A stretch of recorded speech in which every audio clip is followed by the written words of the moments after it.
The freezing rain pelted down on the cracked asphalt outside Morrison's grocery store, turning the late afternoon into a gray, miserable blur. Most people hurried past with their heads down, eager to escape the December chill that cut through even the heaviest winter coats. But one small figure remained stationary by the store's entrance, completely soaked to the bone. Atticus Bramwell, 12 years old and barely 4 feet tall, clutched a cardboard box that was rapidly disintegrating in his thin arm. The candy bars inside were getting wet, despite his desperate attempts to shield them with his undersized jacket. His lips had turned blue from the cold, and his voice was hoarse from hours of calling out to indifferent strangers. "Candy for my sick sister! Only $1! Please, candy for my sick sister!" His words were barely audible over the sound of car engine and the steady drumbeat of rain on concrete. People walked past him as if he were invisible, some stepping around him with visible annoyance, others crossing to the other side of the entrance to avoid him entirely. Maximilian Crowley, a well-dressed businessman in an expensive overcoat, was one of those people. He emerged from the store carrying several bags of groceries, his phone pressed to his ear as he conducted what sounded like an important business call. When he saw Atticus standing in his path, his expression darkened with irritation. "Get out of here, kid!" Maximilian snapped, pushing past the boy with enough force to send him stumbling backward. "You're scaring away the customers. This is private property." Atticus tried to catch his balance, but his wet sneakers slipped on the slick pavement. He fell hard onto his knees, and the cardboard box flew from his hand, spilling its contents across the ground. Chocolate bars scattered in every direction, some landing in puddles, others rolling under parked cars. "No! No! No!" Atticus cried out, scrambling on his hands and knees to gather the candy before it was completely ruined. His small hands shook as he tried to salvage what he could, but the rain was relentless, and many of the bars were already beyond saving. The few people who noticed the commotion either hurried past more quickly or stood at a safe distance, watching with the detached curiosity of those who witness minor accidents but feel no obligation to help.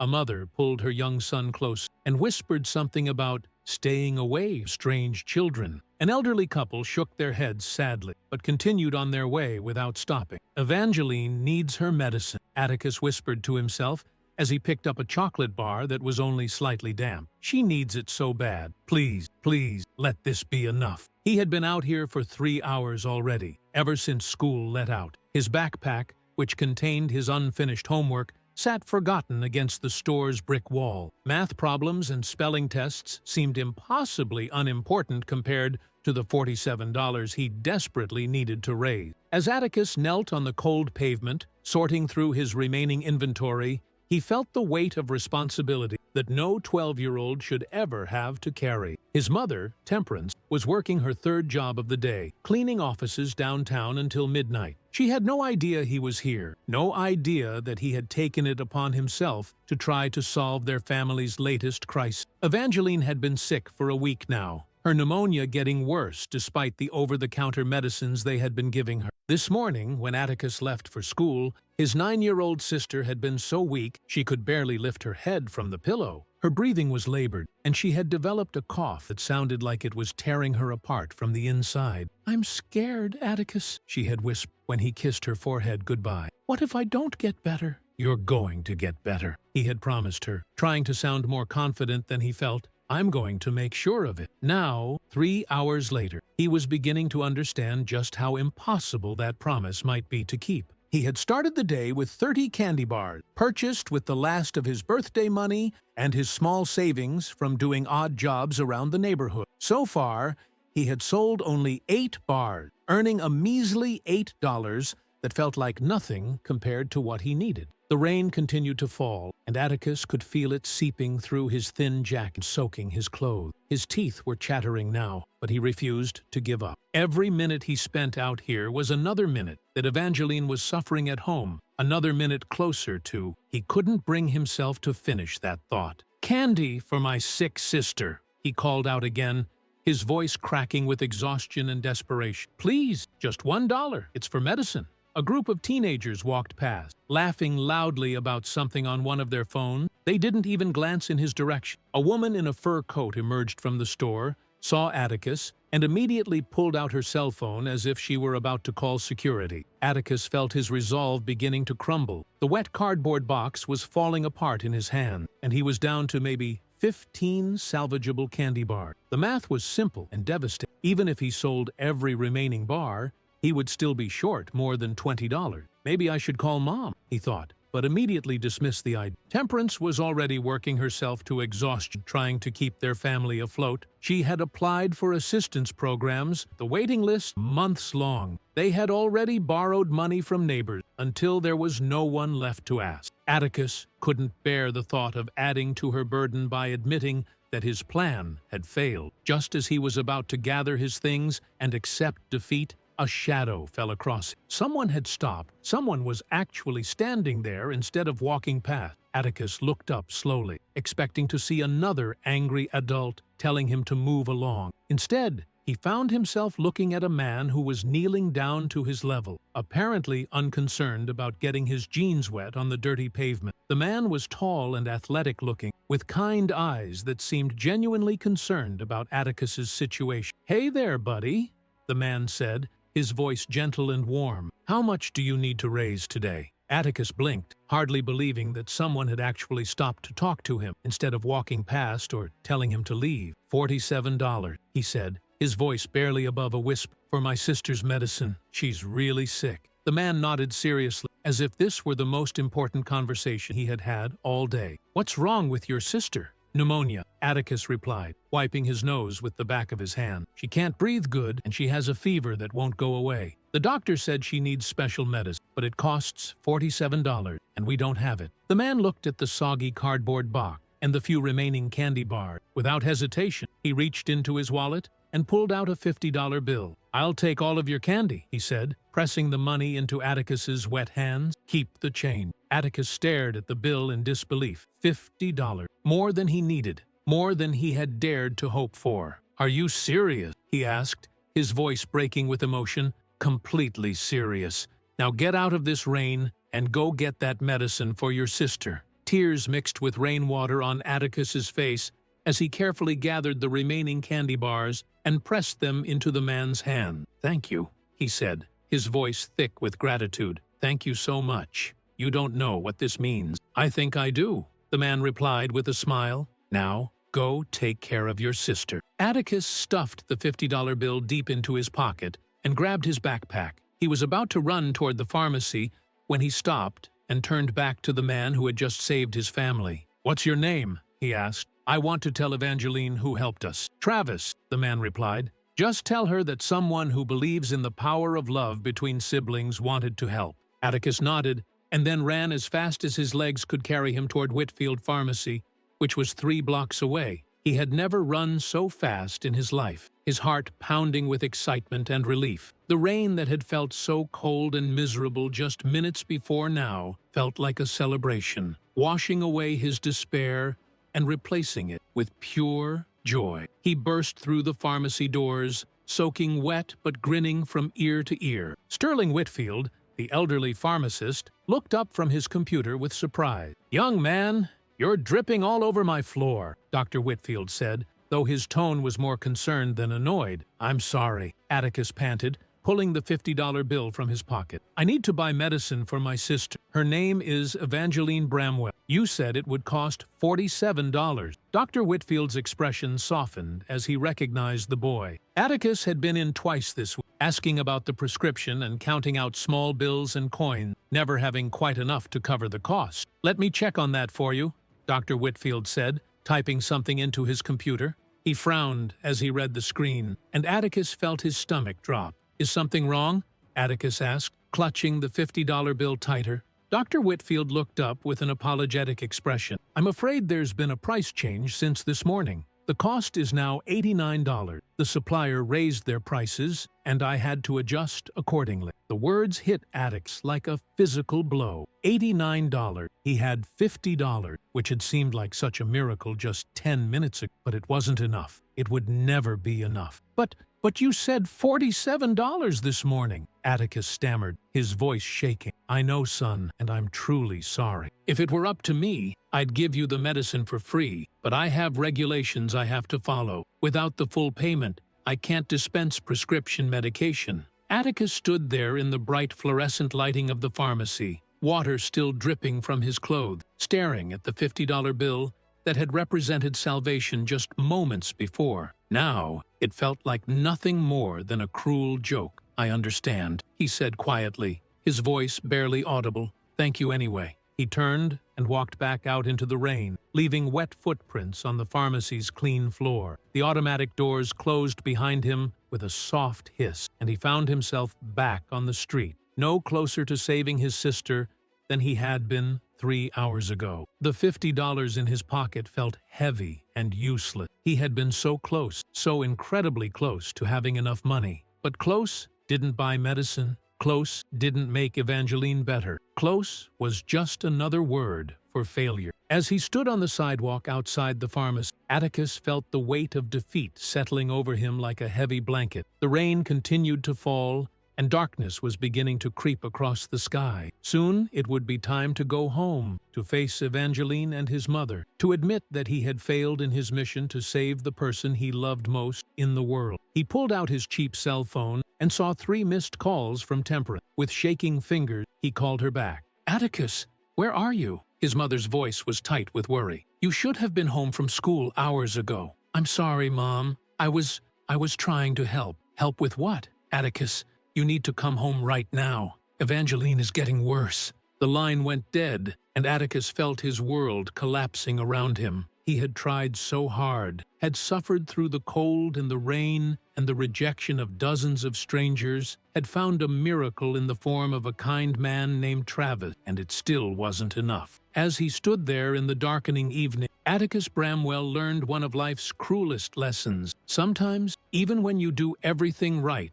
even when you sacrifice everything you have, it still isn't enough to save the people you love. Atticus stood on the sidewalk outside Whitfield Pharmacy, clutching his cell phone and staring at the $50 bill that had transformed from salvation to mockery in the span of 5 devastating minutes. The rain continued to fall around him, but he barely noticed it anymore. His entire world had narrowed to the impossible gap between $50 and $89, between hope and despair. He thought about calling his mother back to explain why he wouldn't be coming home with the medicine, but the words wouldn't form in his mind. How do you tell someone that you failed to save their child? How do you explain that you found a miracle, but it wasn't quite miraculous enough? Instead, Atticus began walking back toward Morrison's grocery store, his feet moving automatically, while his mind raced through increasingly desperate possibilities. Maybe he could find more candy to sell.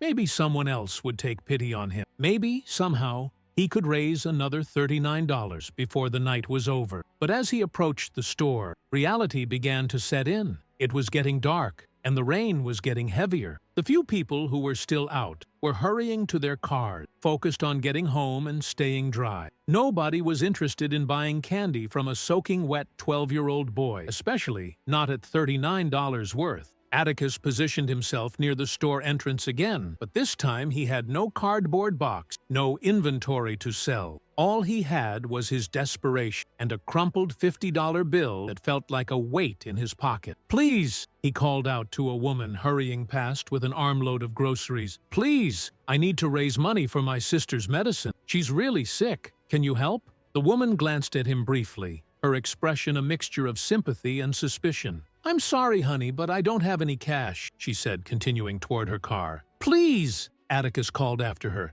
his voice cracking with desperation. "It's for medicine. She's only 9 years old." But the woman was already in her car, backing out of her parking space and driving away into the rain. Atticus tried again with an elderly man emerging from the store. "Sir, please, I just need $39 more for my sister's medicine. She has pneumonia, and she's getting worse." The man stopped and looked at Atticus with what might have been genuine concern. "Son, where are your parents? You shouldn't be out here alone in this weather." "My mom is working," Atticus explained quickly. "She works 3 jobs, and she doesn't know I'm here. I'm trying to help pay for the medicine, but I'm still short $39. The man frowned, his concern shifting toward suspicion. "This sounds like some kind of scam." "Are you sure you're not just trying to get money for something else?" "No, sir, I promise. My sister's name is Evangeline Bramwell. You can call Whitfield Pharmacy and ask them. The medicine costs $89, and I only have 50. But the man was already shaking his head and walking away. "I'm sorry, son, but I can't help you. There are too many scams these days." Atticus watched him go, feeling a piece of his hope die with each rejection. He understood why people were suspicious. He probably did look like some kind of scam artist, standing there soaking wet without any merchandise to sell, asking for specific amounts of money. But understanding didn't make the rejection hurt any less. For the next hour, Atticus approached every person who came in and out of the store. He tried different approaches, different explanations, different levels of desperation in his voice. But the result was always the same. Some people ignored him completely. Others offered polite apologies, but no money. A few gave him quarters or loose change, but even after an hour of begging, he had collected less than $5 additional. As the rain continued to fall and the sky grew darker, Atticus found himself sitting on the curb outside the store, his head in his hands. His clothes were soaked through, and he was shivering uncontrollably. His phone showed 17 missed calls from his mother, but he couldn't bring himself to answer. What was he supposed to tell her? That he had tried and failed? That Evangeline would have to suffer through another night without the medicine she desperately needed? "Kid, you're going to have to move along." Atticus looked up to see Dashiell Thornton, the manager of Morrison's grocery store, standing over him with an expression of annoyance, mixed with what might have been reluctant sympathy. "You've been out here for hours," Dashiell continued. "Customers are complaining. Some people think you're running some kind of scam, and others are just uncomfortable with you sitting here begging. Either way, it's bad for business." "Please, Mr. Thornton," Atticus said, recognizing the manager from his previous visits to the store. "I'm not trying to cause trouble. I just need to raise money for my sister's medicine. She's really sick. Look, kid, I feel for you. I really do. But I can't have you soliciting on store property. There are liability issues, and corporate has strict policies about this kind of thing. If you don't move along, I'm going to have to call security." Atticus nodded slowly, understanding that his last hope had just evaporated. He stood up on unsteady legs, his body stiff from sitting in the cold rain for so long. "I understand," he said quietly. "I'm sorry for causing trouble." Dashiell's expression softened slightly. "Kid, why don't you go home and talk to your parents? There might be other ways to get help for your sister. Charity organizations, assistance programs, things like that." "We've tried," Atticus replied, his voice barely audible. "The waiting lists are too long." Dashiell didn't know what to say to that, so he simply watched as Atticus gathered his backpack and began walking away from the store. The boy's shoulders were slumped with defeat, and he moved like someone carrying a weight far too heavy for his size. As Atticus walked away from Morrison's grocery store, he felt like he was walking away from his last chance to save Evangeline. The $50 in his pocket felt like a mockery now, a reminder of how close he had come to having enough money, how cruel hope could be when it was snatched away at the last moment. He found a bus stop shelter about a block away from the store and sat down on the bench, finally giving himself permission to cry. The tears came in great heaving sobs that shook his entire body. He cried for Evangeline, lying at home getting sicker by the hour. He cried for his mother, working herself to exhaustion and not knowing that her son was out here failing to save her daughter. He cried for himself, for the impossible burden he had taken on and his complete inability to bear it. His phone buzzed with another call from Temperance. This time, he answered. "Atticus? Oh, thank God. Where are you? I've been calling for hours." "I'm sorry, Mom," he said, trying to keep the tears out of his voice. "I was trying to help, but I couldn't. I can't." "Atticus, listen to me. You need to come home right now. Evangeline is getting worse, and I'm scared. Her fever is higher, and she's having trouble breathing. I think we might need to take her to the emergency room." The emergency. That would mean thousands of dollars in medical bills that they couldn't afford. It would mean destroying their family's finance completely. But what choice did they have? They couldn't let Evangeline die because they couldn't afford to save her. "I'm coming home," Atticus said, his voice hollow with defeat. "Where are you? I'll come pick you up." "No, Mom. You need to stay with Evangeline. I'll take the bus. I'll be home in 30 minutes. "Atticus, what were you trying to do? Where have you been?" "I'll explain when I get home," he said, and hung up the phone. As he sat in the bus shelter waiting for the next bus to arrive, Atticus felt the full weight of his failure settling over him. He had started the day with such hope, such determination to solve his family's problems through sheer force of will and love for his sister. Now he was returning home empty-handed, having learned that sometimes love isn't enough, that sometimes wanting something desperately doesn't make it happen. The bus arrived 15 minutes later, nearly empty, except for a few tired-looking adults heading home from work. Atticus paid his fare with some of the loose change he had collected and found a seat near the back. As the bus pulled away from the curb, he caught a glimpse of Morrison's grocery store through the rain-streaked window. Standing outside the store, apparently oblivious to the rain, was Travis, the man who had bought all of his candy and given him the $50. He was looking around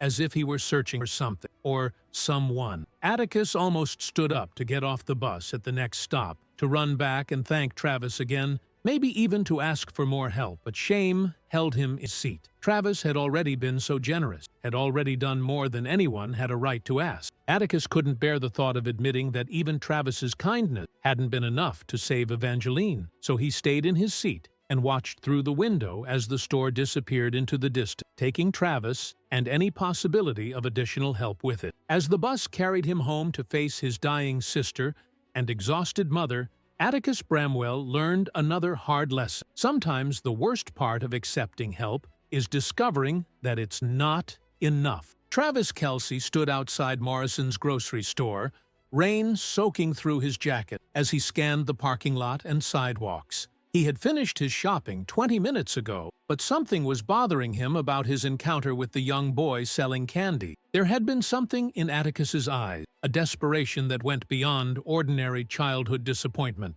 and Travis couldn't shake the feeling that $50 might not have been enough to solve whatever crisis that family was facing. He had grown up in a household where money was sometimes tight, where his parents had to make difficult choices between paying bills and buying extra. He remembered the weight of worry that children carry when they understand, even without being told, that their family is struggling. There had been something familiar in Atticus's demeanor, something that reminded Travis of his own childhood fear about not being able to help when help was needed most. "Excuse me," Travis said to Dashiell Thornton, who was locking up the store for the night. "There was a kid out here earlier, selling candy for his sick sister. Do you know if he's still around?" Dashiell paused in his locking routine and turned to face Travis. "Oh, you mean the Bramwell boy?" "No, I had to ask him to leave about an hour ago. Poor kid, but we can't have soliciting on store property. Liability issue, you understand." "Bramwell?" Travis asked. "Do you know where he lives?" Dashiell studied Travis suspiciously. "I don't usually give out personal information about customers, especially about kids." "Why are you asking?" Travis understood the caution, but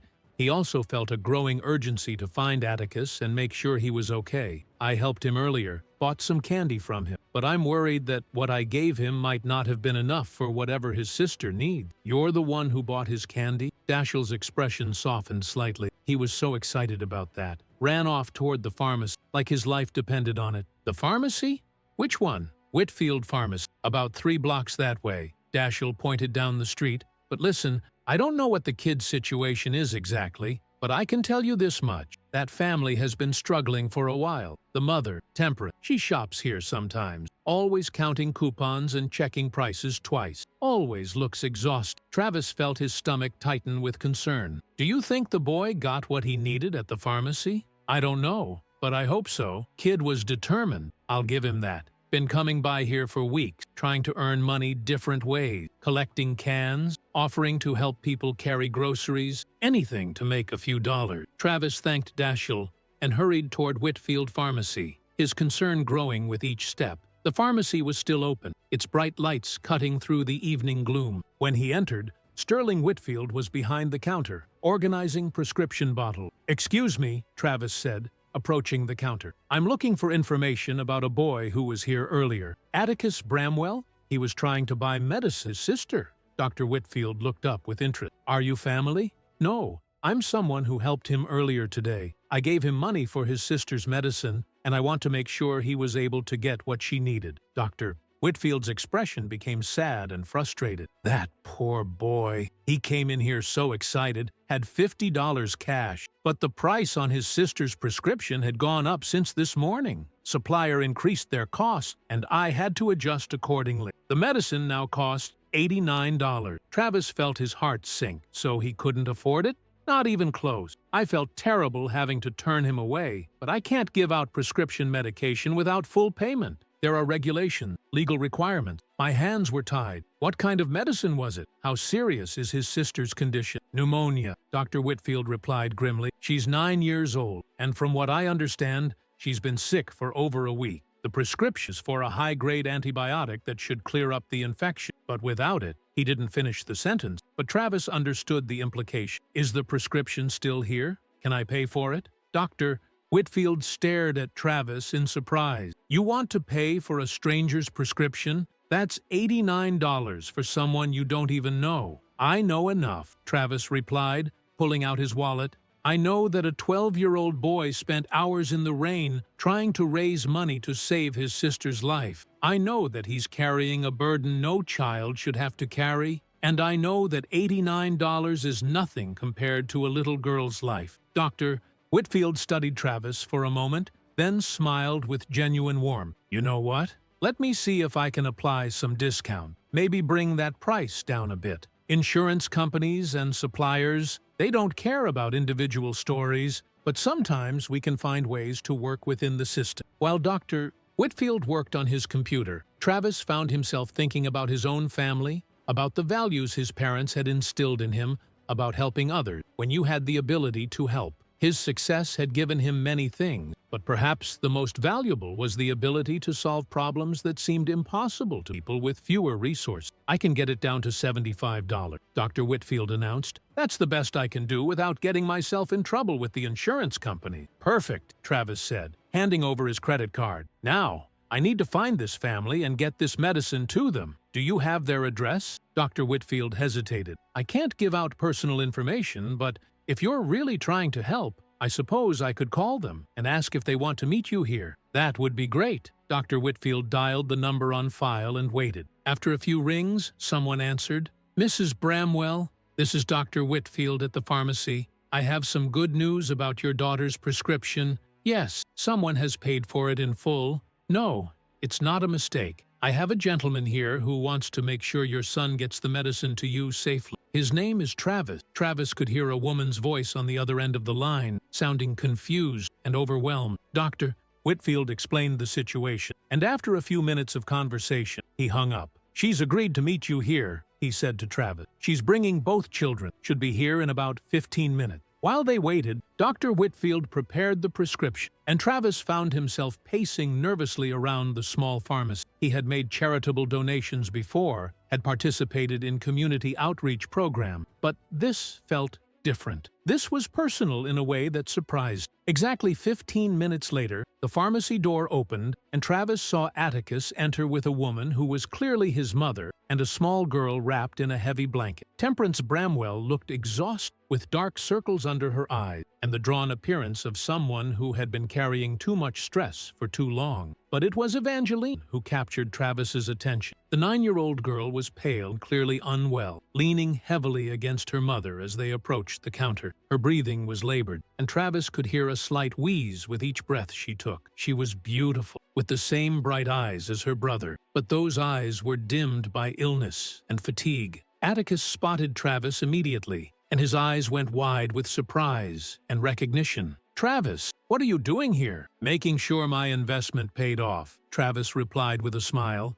I heard there was a problem with the medicine cost. Temperance stepped forward, her expression a mixture of gratitude and embarrassment. Mr. Travis, I don't know how to thank you. Atticus told me what you did for him earlier, and now this. I don't understand why you're helping us, because sometimes we all need help, Travis said simply. And because your son impressed me today with his determination to take care of his sister. Dr. Whitfield handed the prescription bag to Temperance. 1 dose tonight, then twice daily with food for 10 days. She should start feeling better within 24 to 48 hours. Evangeline looked up at Travis with curious eyes. Are you the nice man who helped Atticus? I'm just someone who believes that big brothers and sisters should take care of each other, Travis replied. kneeling down to her level. "Atticus is the best big brother in the world," Evangeline said, her voice weak but full of love. "He takes care of me when Mommy has to work." Travis felt something tighten in his chest as he looked at this small, sick girl and her devoted brother. "You're very lucky to have him." "Can I ask you something?" Temperance said as they prepared to leave. "Why did you come back? Why didn't you just assume that the $50 was enough?" Travis looked at Attic, who was watching the conversation with intense interest. "Because I could see in your son's eyes that this wasn't just about wanting something. This was about needing something. And I've learned that when a child is willing to stand in the rain for hours to help someone they love, adults should pay attention." As the family prepared to leave, Atticus approached Travis one more time. "Thank you," he said quietly. "I tried so hard to raise enough money, but I couldn't do it. I felt like I failed her." "Atticus," Travis said, placing a hand on the boy's shoulder, "you didn't fail anyone. You showed more courage and determination today than most adults show in their entire lives. And you know what? You did save your sister. Maybe not the way you planned, but you saved her by loving her enough to try." Travis watched as the Bramwell family walked out into the night, Evangeline safely tucked between her mother and brother, the medicine that would save her life clutched securely in Temperance's hand. But as he stood there in the bright lights of the pharmacy, Travis realized that this encounter was far from over. He had solved the immediate crisis, but he had also glimpsed a family that was struggling with much more than just the cost of one prescription. Travis drove the Bramwell family through the quiet residential streets, following Temperance's directions to their neighborhood. The area was one he recognized from his own childhood, working-class homes with small yards and chain-link fences where people worked hard for everything they had. "It's the blue house with the white porch," Temperance said quietly, pointing to a small single-story home that looked like it had been built decades ago. Travis pulled into the driveway behind an old Honda Civic. The house was small but well-maintained, with flower boxes under the windows that showed someone cared about making it feel like home, despite obvious financial strains. "Thank you for the ride," Temperance said, gathering Evangeline into her arms. "I can't tell you how much all of this means to me. Actually, would it be okay if I came in for a few minutes? I'd like to make sure Evangeline gets her first dose of medicine." Temperance hesitated, clearly embarrassed. "It's not much to look at. We've been focusing on necessity. I'm not here to judge your house," Travis said gently. "I'm here because I care about your family." The inside of the house told a story that was both heartbreaking and beautiful. The furniture was old and mismatched, clearly secondhand, and there were water stains on the ceiling. But despite the obvious financial struggle, the house was spotlessly clean and filled with evidence of a family that loved each other deeply. The walls were covered with Evangeline's artwork, colorful drawings of flowers and stick-figure families holding hands. There were photographs of happier time and school achievement certificates showing both children were excellent students. Evangeline was settled on the couch, wrapped in a faded quilt. Her breathing was still labored, but Travis could see relief in her eyes now that help had arrived. "Let's get you that first dose of medicine," Temperance said, disappearing into the kitchen and returning with water and the antibiotic. Evangeline made a face at taste, but swallowed obediently. "It tastes yucky," she complained. "Medicine usually does," Travis agreed. "But the worse it tastes, the better it works. I bet by tomorrow morning you're going to feel much better." Atticus sat on the floor next to the couch, holding his sister's hand. Travis was struck by the maturity and tenderness in the boy's behavior. This wasn't just a big brother. This was a protector and caregiver. "Can I ask what kind of work you do?" Travis said to Temperance. Her cheeks flushed with embarrassment. "I clean offices downtown 3 nights a week, work at a diner during lunch, and do data entry from home when I can find projects. It's not glamorous, but it usually pays the bill." "3 jobs," Travis said, shaking his head. "How do you manage that with 2 children?" "Atticus helps a lot," Temperance said. "He gets himself and Evangeline ready for school in the morning when I'm sleeping after working all night. He's been more of a partner, a child." Travis looked at Atticus and saw a boy forced to grow up too fast, but also someone with strength and character that many adults never develop. "What happened to their father?" Travis asked gently. Temperance's expression hardened. "He left when Evangeline was diagnosed with asthma 2 years ago. Said he couldn't handle the stress and medical bill. We're better off without him,"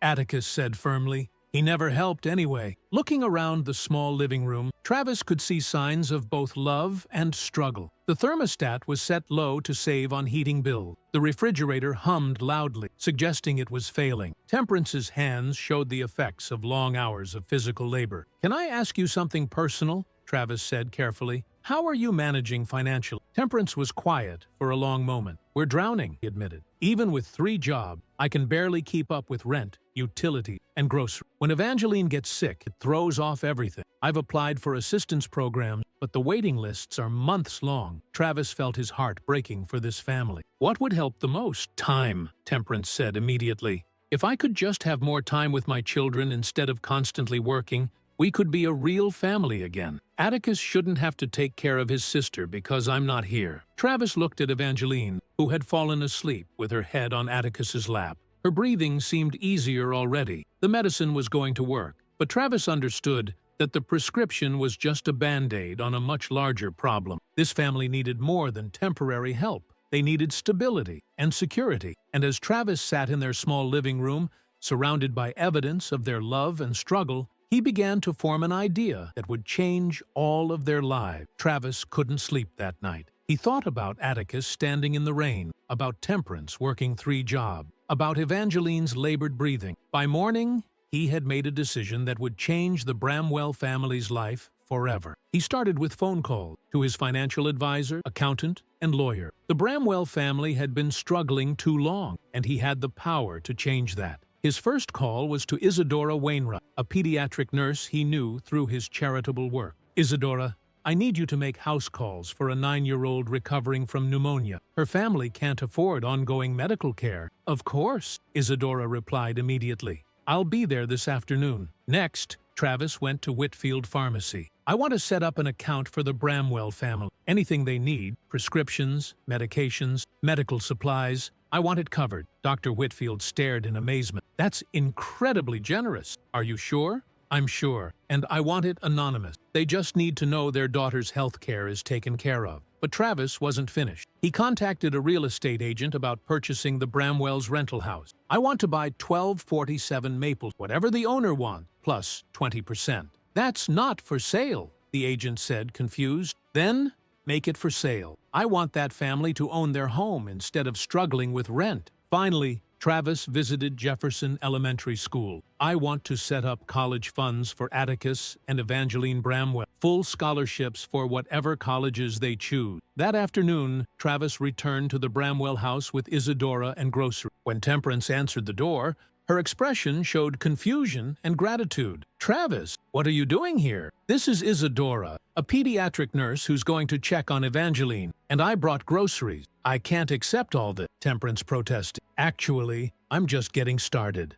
Travis said with a smile. Inside, Evangeline was sitting up, looking much better. "I feel much better," she announced. The yucky medicine worked. While Isadora examined Evangeline, Travis sat with Temperance and Atticus to share his plan. He explained the medical account, that Evangeline's health care would be covered going forward. "Travis, this is too much," Temperance said, tears streaming. "We can't accept charity like this." "It's not charity," Travis said firmly. "It's an investment in a family that has shown incredible love and determination." "There's more," Travis continued, pulling out legal documents. "I've purchased this house. As of today, you own your home free and clear." Temperance stared at the deed in shock. "You bought our house? This is impossible." "It's already done," Travis said gently. "And there's one more thing. College funds for both children. Full scholarships to whatever schools they choose." Atticus stared at Travis with amazement. "You really did all this for us?" "I did it because you showed me what real courage looks like," Travis replied. "Your family reminded me that the most important things in life are the people we love and the sacrifices we make for them." Evangeline got up and climbed into Travis's lap, hugging him tightly. "Thank you for saving my family," she whispered. Travis felt tears in his eyes. "Thank you for teaching me what family really means."